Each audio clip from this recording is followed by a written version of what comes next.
Hola, bienvenidos a todos. Estamos aquí en el podcast. Hoy estoy con mi invitada Nayli Russo. Este episodio va a ser en inglés, pero les vamos a tener la transcripción en español también, por si, ¿verdad?, desean leerlo en español. Les cuento que ya la edición de invierno está disponible, así que estoy bien contenta, ¿verdad?, de que vean esa edición y nos cuenten qué les parece. Y bueno, como dije, we're gonna do this episode in English, and I am here today with Nayli Russo. Hola. Welcome, Nayli. Gracias. Yeah, thank you. Yes, and to get started, like always, I want to ask our guests to tell us a little bit about them. You know, who is Nayli Russo? Yeah, I love it. And I can do a little bit of a Spanglish, Yes, right? yes, let's do that. Yeah, yo hablo español, pero a veces algunas cosas me cuestan. Llevo ya 18 años aquí, parece mentira. Soy venezolana. Nací en Los Teques, una ciudad muy pequeña en Venezuela. I came here to the United States to actually learn English. And I fell in love with the city of Pittsburgh. It has a way, to just like anchor you in. Did you come directly here to Pittsburgh? I did, okay. Yeah. So in Venezuela, yo estudié farmacia en la Universidad Central de Venezuela. Y estando allá, yo me di cuenta que las cosas estaban quizás no avanzando en una manera que yo me sentía cómoda. Y yo tomé la decisión de venirme para acá, para Estados Unidos, y tratar de aprender inglés, quizás volver si las cosas mejoraban, y pues la vida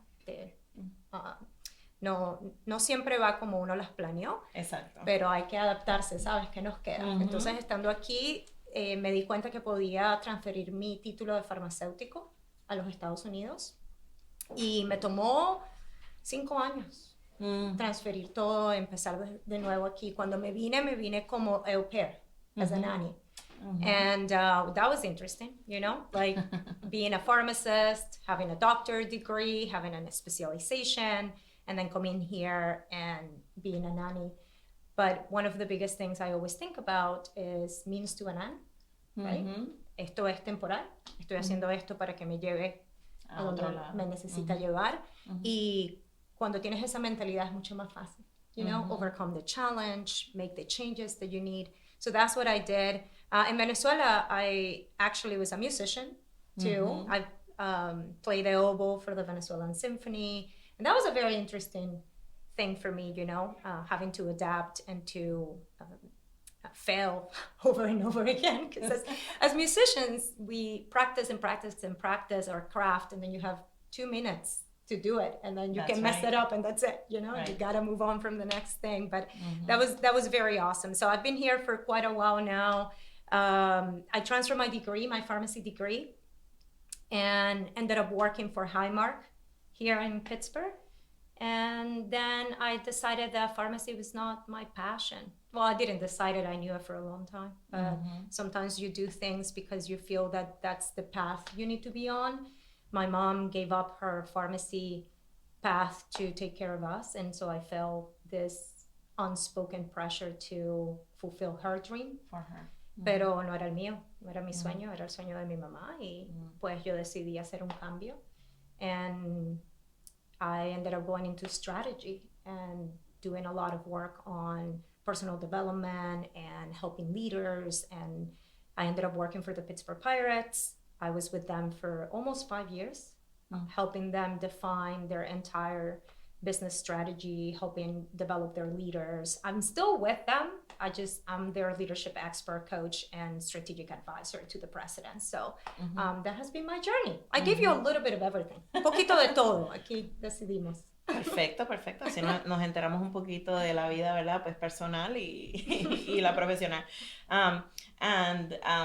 I was also going to say something really important that Nayli mentioned is something that many immigrants have to deal with, right? It's like coming somewhere new and then having to, do something that's like completely different, maybe not what you exactly wanted, but I love how she put it, that you have to put a positive spin on it, because otherwise, you're gonna be like sitting there depressed, like look at what I'm doing and all that. So definitely the mind, right? Yes. Which takes us to what we're gonna talk about next, which is like how do we motivate ourselves when we need to make a change? Yeah. And I think, change sometimes is forced upon us. Sometimes we identify the need for change. Rarely do we do. Sometimes we notice change is needed because the environment has changed, because the things that used to work for us don't work anymore. And it's very interesting you mentioned, because as immigrants, we learn very quickly that change is necessary and we are forced to find a way, and I always think about change is easier when you know yourself and when you're able to go deep and say, okay, who am I at my essence and at my core? And that essence of who you are doesn't have to change. You can adapt to it, and you can adapt to the environment and to the circumstances. And I always think about the difficulty of embracing a big change. The moment change becomes very difficult is when that change actually threatens your identity. That's when it becomes really hard, because now I'm not asking you to change a skill. I'm asking you to fundamentally change who you are. And that's really hard. One of the biggest things I think about, there is a book called What Got You Here Won't Get You There. Okay. And it's an incredible thought, right? Like, what made you successful up to this point is not going to make you successful to the next person that you need to be. And how we find a way to reinvent ourselves. What made me successful in Venezuela was absolutely not relatable to what was going to make me successful here. However, the learnings did make me successful, right? So that ability to say, okay, I learned to be resilient because I had to move to a new country. I learned to actually be very dynamic in my understanding of shifting languages and, staying consistent and committed and disciplined. Those are things I will carry with me. That's what I want my identity to be. Not the things I did back at home, but the things I learned in that journey. And so when we're facing change, we have to think about, okay, why is this change necessary? And what does it mean to me? And why do I want to do it? If you don't have a strong why, change is never going to happen, right? But if you have a very strong why that is really pulling you up and saying, hey, that's what we call intrinsic motivation, right? Like, hey, for example, for me, I don't want to wake up at 4 a.m. every day. And when I don't, I think about my daughter, and I think about the change I want to make in this world for her. It's not for me, so it's a little bit intrinsic and extrinsic. And that's how I really think about, okay, I want my daughter to have a better version of me. And that means I'm going to challenge my own preconceived notions. I'm going to challenge all the ways in which I am thinking. I'm finding a way to not be reactionary or to not maybe do the same mistakes I saw my parents doing to me. And that requires intentionality, and that requires a very intense why that allows me to do that. And so I think the biggest thing that I want you to think about, if you want to motivate yourself, is why are you doing the change? What does it mean to others around you? We're probably better at doing things when we can connect it to somebody else, right? So for me, it's my daughter. That's my extrinsic why of like, I want her to have a world where she has equality, where she can grow up being anything she wants to be, where she's not limited by anybody's preconceived notion of what a woman or a Latina can do. And that fuels my fight, right? That makes the hard days easier because it's bigger than me. Right? And so when we have to make those changes, we have to think about that why and then stake anchor on it. And if you can do that, heck, it's going to take you time. And you have to be aware of that too. That's another thing I think about as well, is like, I'm always thinking about the path and sort of thinking, okay, this is an uphill battle and it's going to take me time, and I have to be patient, and I have to be self-compassionate. We don't talk about self-compassion enough, And in order for us to change, we have to give ourselves a break. We have to accept that's difficult, that is going to be hard, that is supposed to feel uncomfortable. Change is really hard. I don't care what anybody says, It's going to be difficult. So how we say, you know what? It's okay for me to have a bad day today. But that doesn't mean that bad day is going to define me. I'm going to find a different way about it. So that's what I think about how to motivate yourself to do that. There is a book, it's my favorite book, I will tell you, because it's so practical. It's called 100 Ways to Motivate Yourself. And I listen to it every month because it's just so cool. He is great. Like the book, the way he writes it, and there's this very practical things that he does. But the biggest one that really hit me to my core, that I thought it was like the best thing ever, is that in one of the exercises, this is going to get deep, but in one of the exercises, he asks you to visualize yourself in your deathbed. I've heard this one. And to think about the people that you love the most. They will come in there to tell you whatever it is that they want to tell you before you're going to die. And that was so powerful for me because that means now I'm thinking about my legacy. That means that I want people to say these things when I'm not there. And then I want to live my life every day with that. So if I can give you anything, is that little nugget. Go and get that book. It's fantastic. Yeah, and we're going to get both that book and the other one she mentioned and any other ones that she mentions. And we're going to put it in our notes for the episode too.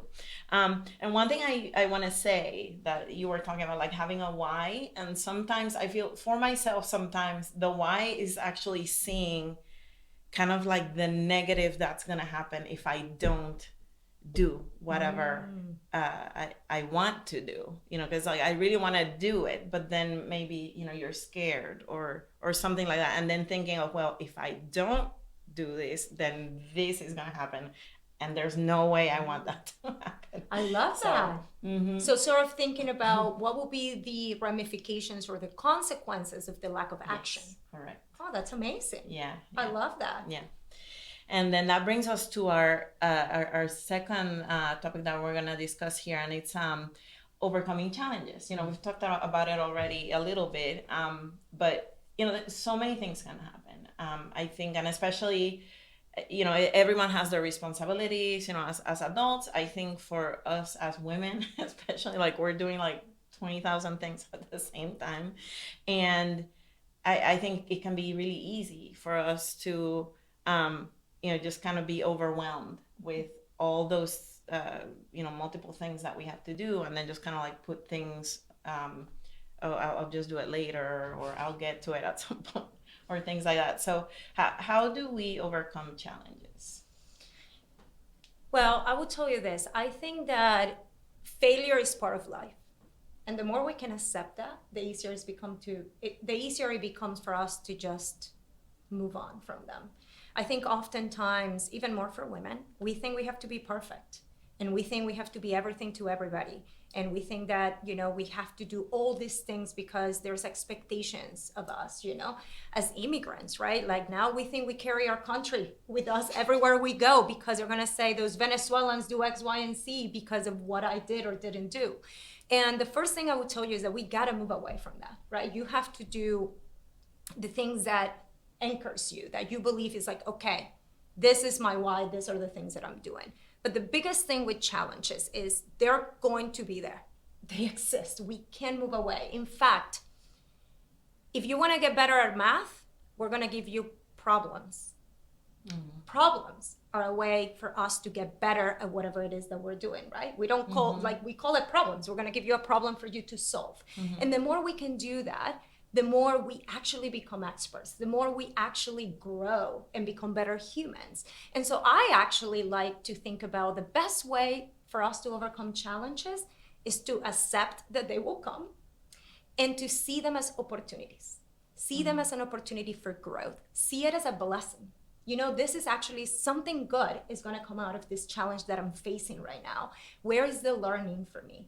What are the things that I need to maybe change? What is this indication to me in my life? And if we start thinking of challenges that way, then we can see them as actually something very exciting. Right now we can think about, okay, this sucks. I feel terrible about it. What's going on? Why am I feeling terrible about it? And what can I do about it in order to become better because of it? One of the things, and it's interesting, right? Like our mind has an ability to let us frame anything in any way that we want. We think about this with our athletes all the time at the Pirates on how, they can either think I'm anxious or I'm excited. It's the same feelings in your body. But however you frame it, that's what's going to happen. So if you start getting those little like butterflies in your belly, you start getting tense. And instead of thinking, ooh, I'm getting excited, this is awesome, you think, oh my God, I'm getting anxious, this is going to be awful, I am going to suck at this. What do you think is going to happen? Right? It becomes a self-fulfilling prophecy. So the more we can reframe our mind to see challenges and setbacks and failures as opportunities, the better we will be equipped to embrace them openly and to see how we can, that path is there. I'm just so blocked that I can't see it. So that would be my biggest feedback. I also want to talk about, I love failure. I have reframed my mind to think of failure as like, I'm actually looking forward to it. Because if I'm not failing, I'm not putting myself out there. I'm playing it safe. I'm in my comfort zone, right? So guess what? When I came to the United States, I failed miserably over and over and over and over. I tried things, even as I was a musician. I remember one time I was in a concert. It was in our town. It was full, packed with people. And I played the oboe. And you had the symphonies playing. And there is a point in the Fifth Symphony of Beethoven where the whole symphony goes down and the oboe comes up and plays a solo for like a minute. I got so nervous. I closed my lips, I go tense, and I closed my reed, and no sound came out. No sound. For what it felt to me like maybe 3 minutes. It's not, but when you're stressed. And eventually I got sound to come out, and I eventually played the solo. And that was embarrassing, right? I was like crying after. I was like, I can't believe this happened to me. And so I go to, I think it was my mom who was in the audience. And she's like, what are you talking about? I said, did you not notice? And she's like, no, you know your piece better than anyone. And I think of failure that way. What feels like a huge failure to you, I bet you half of the world didn't even notice. And if they did, who cares, right? Move on, learn from it. And that moment I was like, you know what? I'm just gonna go there and play my butt off every day. Who cares? Nobody knows you the way you do, so you are way harsher on yourself than anybody else. So that's just my take on challenges and failure. And then you gotta be aware of your mind. Your mind can play tricks on you. I talk a lot about imposter syndrome on immigrants and minorities and women. And the reason I do that is because often when we are in places where they don't look like us, there's people who doesn't sound like us, there's people who doesn't look like us, we tend to think that we don't belong. And if you think you don't belong, your mind is going to tell you that you don't. And all those thoughts, conscious, subconscious, unconscious, which there's 3 different types of thoughts going on in your brain at the same time, they will all find confirming evidence that you were right. And so if I were to believe that I don't belong, I think everybody's after me, I think that everybody thinks I'm dumb because I'm not from this country, you'll find those things. So watch those thoughts. I do have a guide. It's called How to Control Your Inner Critic. And if you want it, I'll put it in there for people to download. But it's a great exercise to help you realize what you're thinking and how those thoughts are actually driving your actions. Yeah, and just hearing you say all these things, like it just makes me think of different experiences that I've had. I worked in the corporate world for a long time, and during that time I always wanted to do something on the side. Like it was just, I couldn't stop myself. I always had to I was extremely busy, but there I was trying to do like everything. Yeah, like, oh, maybe I can start this little company, or maybe anyway. But many times those little companies, or whatever that I started building, it didn't work out. And the reason why it didn't work out is because I was such a perfectionist, that, and the moment that I would encounter a challenge or a failure, like it would completely, I would just be like, forget about it. I'm not doing this anymore. And so I had to really just teach myself pretty much everything that Nayli said right here. I lived it. I mean, I had to tell myself, you know what? Like, it's okay. And sure, this failed, but I'm learning. Now next time I'm gonna do it better.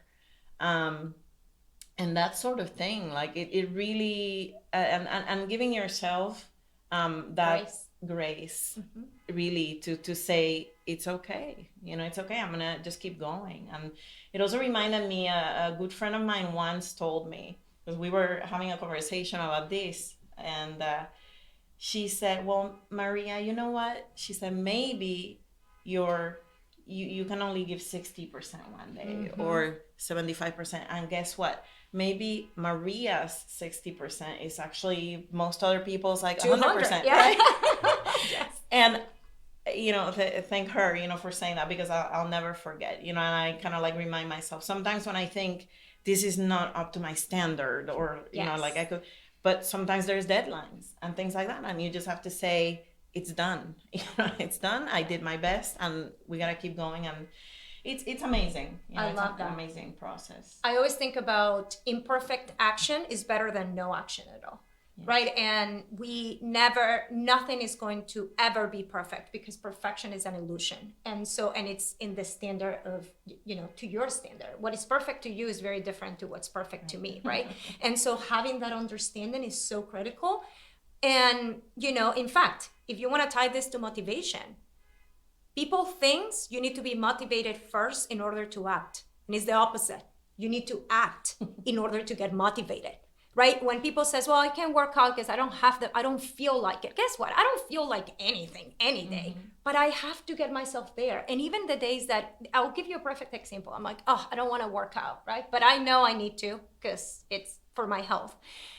I go into the gym, I go to the treadmill and start walking. Within 5 minutes, I'm like, energized. Now I'm motivated. And then I ended up staying for an hour. And I was planning on doing 5 minutes, right? And so sometimes it's like action creates momentum, and that momentum gives you the motivation. And that motivation, because you acted, reinforces whatever it is that you're doing. And that's the cycle you need to get into, right? I don't want you to ever again think I don't feel like it. I think of it all the time. And I'm like, it's not about how I feel. It's what I need to do. And like, how do I get myself out there? And then I also want to say, because you brought a great point there, grace is critical.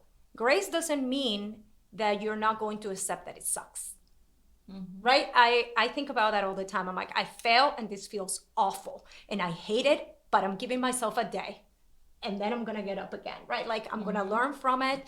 And I'll tell you, I would let it consume my thoughts and I would replay the thing over and over. And then I was no, we can do this. What did I learn? I'm going to talk to somebody that I trust and just get it out of my chest. And then that's it. Yeah, definitely. And so one other thing that is super important for people, in our community is, like our heritage. Like some people may feel that at work, like, do I hide it? I mean, these things sometimes are not conscious, but sometimes you're like, well, let me hide who I am. And then there's like the opposite. Some people are like, I'm going to tell everyone. Yes. So how can we use that to our advantage? Yeah, I love that, because I think when I came to the United States without me realizing it, I probably tried to hide it, because we tried to perhaps assimilate and we ended up losing who we are. And we can't do that, right? Like, I'm very proud of my heritage. I'm very proud of the person I was. I'm very proud of my country and what it taught me. I'm also very aware of the things that maybe I don't like very much, and that we all have, right? I find them in this culture and any culture. And I think one of the biggest things I realized early on in my career is that my experiences, not being from this country, actually having to immigrate, it was actually a competitive advantage for me, because I thought differently than the rest of the people in the room. I actually had experiences that none of them had. And I realized, like, this is actually a differentiator. This is something that can position me effectively, because nobody else in that room is going to be thinking the way I'm thinking. And by the way, that happens in everything, right? Every single one of us has a different story. And while we are both Latinas, that doesn't mean we actually have experienced the same things, right? Some of us that are Latinos have it much more difficult. I'm white. I am white passing, right? And some some of us are not. And there is so much diversity and change and different way of thinking and culture. And when we acknowledge that and we see that as an opportunity to showcase who we are, to own it in a way that is not overpowering to anybody or is minimizing of any other culture, but instead as a way to say, you know what, these things that I have lived, these things that makes me who I am, it's exactly the reason why what I'm saying has value. And when we do that, then now we can own our own power, right? And it's very intrinsic, it's very much who we are. And then we can come to our conversations with that top of mind. So when I'm nervous about saying something at work, I think about, you know what, I have to say it because they've never had the experiences that I have had, right? Or you know what, maybe I'm in a room full of men, which happens to me quite often when I was in sports. And then I'm like, okay, I'm going to provide a perspective as a female, right? And I would say that and say, hey, listen, like just thinking here a little bit differently about this. So I think that we need to honor the person that we are. We need to honor our heritage, our stories, and then use that to actually fuel your success and to position yourself in front of others as a differentiator and a different way of thinking. I think that it's absolutely critical, and it also allows you to show up authentically, right? Yeah. I don't go around shouting out that I'm Venezuelan or Hispanic. I just have to speak and people would know. Así que bueno. But I do like to honor that. And then also honor the fact that I am a different person now. I am not the person that was in Venezuela. I am different. I am a Venezuelan American now, and I'm a blend of both of these cultures. And I love that. And I think all of us can probably think about it that way. How do I get to connect with others through my experiences, through my story, and through who I am? Mm-hmm. That's wonderful. And our time is coming to an end here, so I don't want to go before Nayli tells us a little bit about how you guys can get in touch with her. Yeah, well, multiple ways. You can do, you can follow me on Instagram. I do a lot of stuff in there just from a motivation perspective, leadership. That's my expertise, is leadership and culture dynamics. But I'm always trying to post things that are relevant. My website, I do have 2 websites, NayliRusso.com. You can go there. I have a lot of free resources, like a ton of them. Guides, videos to help you with your motivation, to help you with confidence, to help you think about how you transition into this space. You know, life is difficult. So the little help that we can get, I'm happy to give it to you. I have a YouTube channel as well where I post videos. I try once a week, but you know, life gets busy. That's right. Yes. And I also have my website, russoleadership.com, where it's all about actually how to be a leader. And I focus a lot on those aspects of leadership, both in the corporate world and in your personal life. So all those channels on my LinkedIn space as well. Nayli Russo everywhere. That's it. And I will add all those links to our information here in the episode. But before you go, I just want to understand, do you do kind of like more personal one-on-one, or is it through like corporate groups and things like that? Yeah, so I do specialize on corporate, right, organizations. However, I do one-on-one coaching, mostly for leaders. And so that's kind of where my sweet spot is. One of the things I try to focus on is to say, hey, we need good leaders, and those leaders then will drive good culture, right? And once we have a good culture, then we can have strategy that drives results. And so it starts with the leader. So I do a lot of that work one-on-one with executives primarily. But again, like I'm very open to hear you out and see if there is something that I can help with. And even if it is through my free resources or any of the sort, I'm definitely there to help. Okay. Yeah. Well, thank you so much. I feel like we can talk for like an hour or two, so Yes, I feel like you're going to be back here. Good, I'm happy to. Thank you for having me. I appreciate it. Thank you, Nayli. Gracias. Gracias. Bye.